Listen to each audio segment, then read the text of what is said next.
Welcome! In this tutorial, we'll show you how to make the most of your Kuja feed. Your feed is your personalized space for discovering updates, opportunities, discussions, and resources that matter to you. Let's explore how you can use it to stay informed and connected.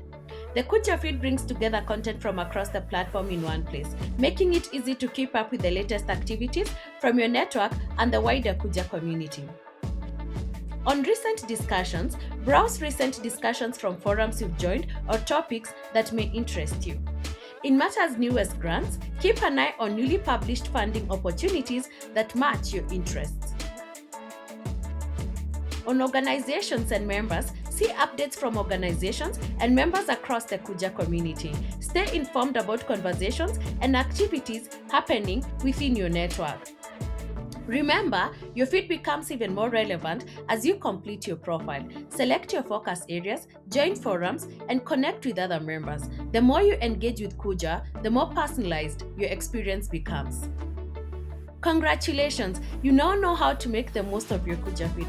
By regularly exploring your feed and engaging with the community, you'll stay connected to new opportunities, valuable resources, and meaningful conversations. Thank you for watching, and we hope you enjoy your journey on Kuja.